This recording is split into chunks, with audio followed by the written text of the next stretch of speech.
Hi guys, MrRoflWaffles here. We have some massive zombies stories to cover today, such as the fact that Alpha Omega is coming back in Black Ops 7. We're going to get into the details, but we've got a lot of other things to cover today as well, including some more bugs that are happening in the game that you need to be careful of, some very weird teasers for an unknown game, some Black Ops 7 sales data, and it's not looking great, and one of the weirdest stories I've ever reported on my channel in history, which is that sex is being added to Call of Duty Zombies. Yeah, we'll get into that in a minute. First, multiple sources have told Ghost of Hope that Black Ops 7 Zombies will be remaking Alpha Omega, yes, Alpha Omega, for one of the 5 round-based maps in its post-launch seasons. Now, the first thing here, to just quickly clarify, is this is not a typo. 5 round-based maps is indeed seemingly what we're getting. We're getting 5 DLCs for this game instead of 4, and the reasoning for that seems to be that instead of getting 2 launch maps, we're just getting one of those launch maps pushed into the DLC season, and that's Astra, and then the normal DLC season will kind of take place after that, and we'll get 4 maps, and one of those maps will be this remade map, and that map will be Alpha Omega, which is just so weird. It means that we're basically getting Nuketown Zombies as the survival map, which I guess makes sense to have the Nuketown portion of the map be its own partition for a survival map. But like, why Alpha Omega? Just why? And it's an interesting one because on the one hand, you've got people like Brandon here saying, I kind of wish you kept this information to yourself. But then Hope has said, I was going to keep it to myself, but I've been told quite a few people know it, and I didn't want them leaking it first. And so one of the things that I'm wondering is, how do quite a few people know this? The fact that we knew so much about the launch map, Ashes, kind of makes sense, right? Because those things always get leaked through the game files and the beta, and like there's always stuff for the launch of the game. But for the DLC season, like, why is this known information now? And we'll talk more about that in a second for this next post as well, because this one's like even more leaky. It's crazy. But just on the topic of Alpha, I guess one thing that we do have going in this remake's favor is that technically, although it wasn't really heavily marketed as such, Ashes is also a remake, kind of. It's just a remake of Transit, which is a slightly more well-liked map than Alpha Omega. But taking that out of the equation for a second, does Ashes feel like Transit? Not really, to be honest. It feels like its own thing, in my opinion. And so I think there's a world where we get a remake of Alpha Omega here, but actually it's pretty far away from Alpha Omega, and it's kind of been defined as its own identity, and it's got its own feel and vibe and aesthetic, etc. by that point. Like, it seems like the gloves are off for Treyarch this year with regards to their art direction and the amount of leeway and bandwidth the team has to say, okay, we've got source material here, but we are going to spin it into a totally different direction. And Psycho sort of echoes this and says, the emphasis on remake, they're just going to be revisiting the concept of the map, but also at the same time, maybe that's just copium, and maybe it is just literally going to be Alpha Omega V2. I mean, that would be rough. That would be very rough. And it's tricky as well, because Alpha Omega, as much as it's not a particularly liked map, and as much as it's got a lot of flaws, it does actually have some things that are very strong about it. Some of the story on Alpha Omega is actually the strongest story we got during Black Ops 4. Some of it. It's got little flashes of greatness on that map, and I remember really enjoying parts of the story on that map and being very excited about it and effusive about it at the time as well. Even just the build up to the map was very strong in ways that other maps really have not been able to match. So there are some positives there. And I think one of the reasons for that, as pointed out by Stanley here, is that Joseph Puralewski directed that map seemingly, or at least directed a lot of the story direction for the map. And Joseph was like John's storyline for COD Zombies. And I'm pretty sure Joseph now works on Battlefield.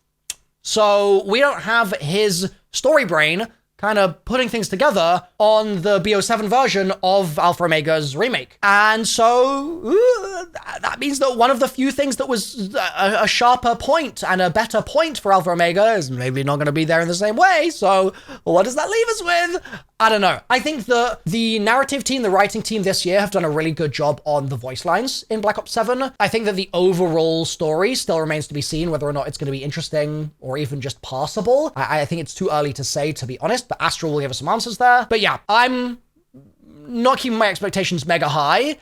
But yeah, Alpha Omega is just, it's a very, very weird remake to get. Now let's talk about some of these other leaks, right? And again, as I'm going through this here, I want you to ask yourself the question, why the hell do we know this information in advance? And where the hell are these leaks coming from, right? So leak, Maya and Dempsey will become romantically entangled in the Black Ops 7 Zombies storyline starting with Astra Malorum. What? Like, what? I'm all for characters forming relationships. I'm all for sex being added to Call of Duty Zombies. But why is this something we know now? This is so weird. Like, it's just so beyond strange that that detail would leak now.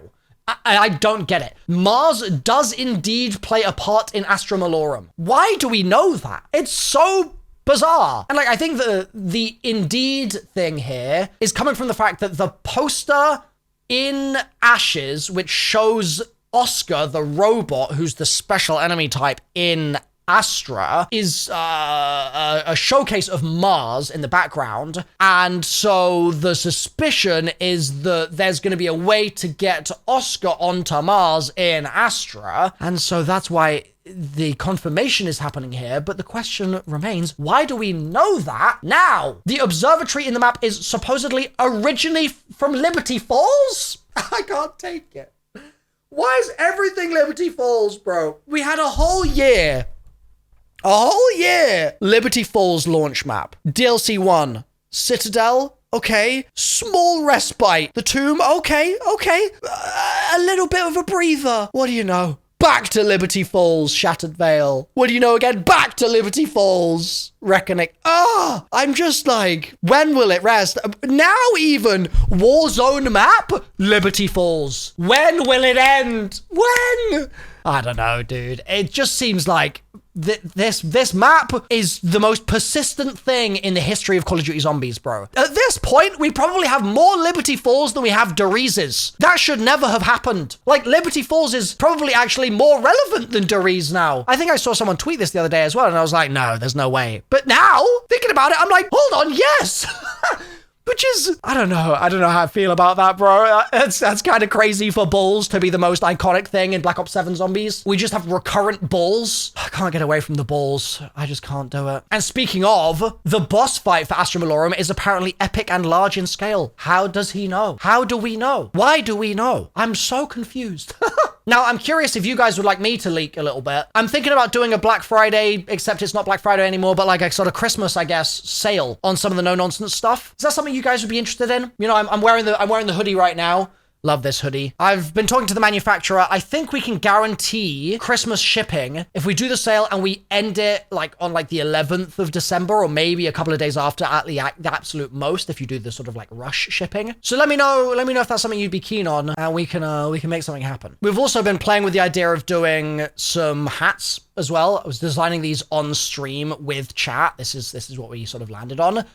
Yeah, curious if that's something they'd be interested in from you as well. Now, I want to be positive here for a second about some of the changes that Treyarch have made in their patches recently. I think the Easter egg boss fight nerf is something that deserves its own discussion. I'm going to try and get together a handful of community members to do like a roundtable on that very soon. But I do want to just commend them for the fact that the crafting table bug that was crashing people's games, which was incredibly annoying, did get fixed very fast. And I mean, I was very happy that it was fixed as quickly as it was. That is really good to see. And also, the Wonder Fizz issue that was happening was fixed within about 3 hours of it becoming a problem in the first place. And that's really awesome to see that they're being that quick with some of those issues. So they deserve some positivity and some praise for that. However, the fact that these problems are in the game in the first place is not great, right? And this is an example of like a very niche problem, but it's one where there are so many individual niche problems like this that it does stack up to become problematic, generally speaking. So MC was doing the Easter egg, and then he's doing this step, and the game bugs out, and he can't save quit, and so he's just stuck permanently in this room, and he can't do anything about it. And I think one of the issues that this game has is that it's designed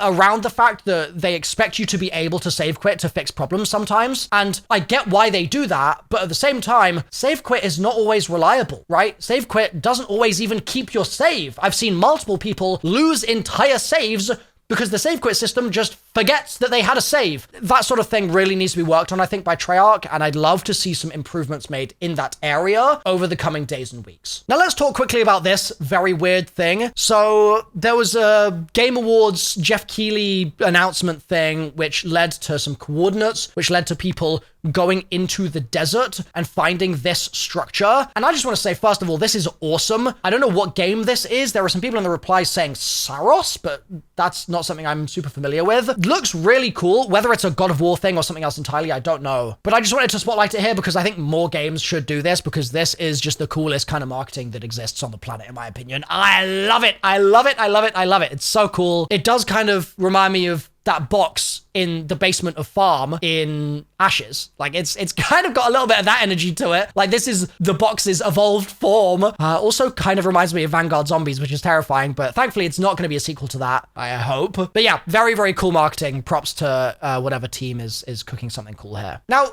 we've got to talk sales for a minute. There have been some really interesting and conflicting sales numbers around Black Ops 7 and how it's performing relative to Battlefield. So on the one hand, through November 1st, 2025, it was looking very good for Battlefield 6. Like, in the US specifically, you stack it up against all the other games that have come out, and I mean, there's BF6 there's NBA 2K doing very well, and you have a few other sort of big heavy hitters like Borderlands 4 in the list, but Battlefield is top of the category. Now, obviously, Black Ops 7 came out November 14th, so that's not included in this data, but it was initially looking very good for BF6. Then, for the week ending November 15th, if we look at weekly active users, Battlefield 6 was down there in 5th place, and Call of Duty HQ is up at number 2, so Call of Duty seems to be doing fine. And then if we look at the week ending November 22nd, same thing, weekly active users, Fortnite maintains the top spot. This is PlayStation, this is Xbox on the right-hand side. And Call of Duty maintains its position, while Battlefield actually falls a little bit to rank 6 instead of rank 5. So COD is maintaining its place in the charts pretty strongly, and so that seems quite positive for Black Ops 7, but then we look at Christopher Dring's reporting with, I'm just going to hover here, the Game Business, that's his outlet, and their coverage says, terrible launch for Black Ops 7 in Europe. The game sold 63% fewer copies at launch compared with Battlefield 6. It's also more than 60% down over last year's Black Ops 6 for digital and physical sales. So there's a mixed kind of bag of reporting happening here. Then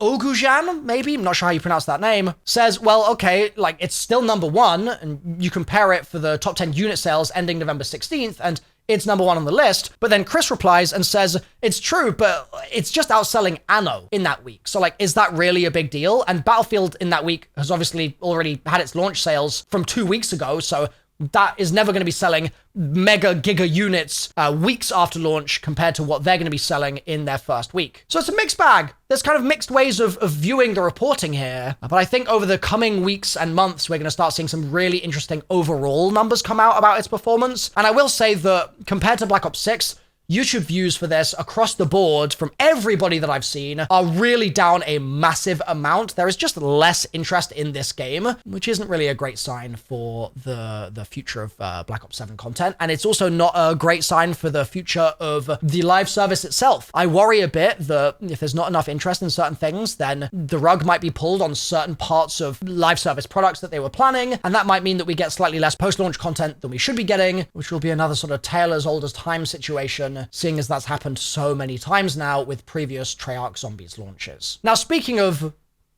ask Grok to explain this post. No, go away. No, go away. Stop. Stop. Stop. What the hell is that?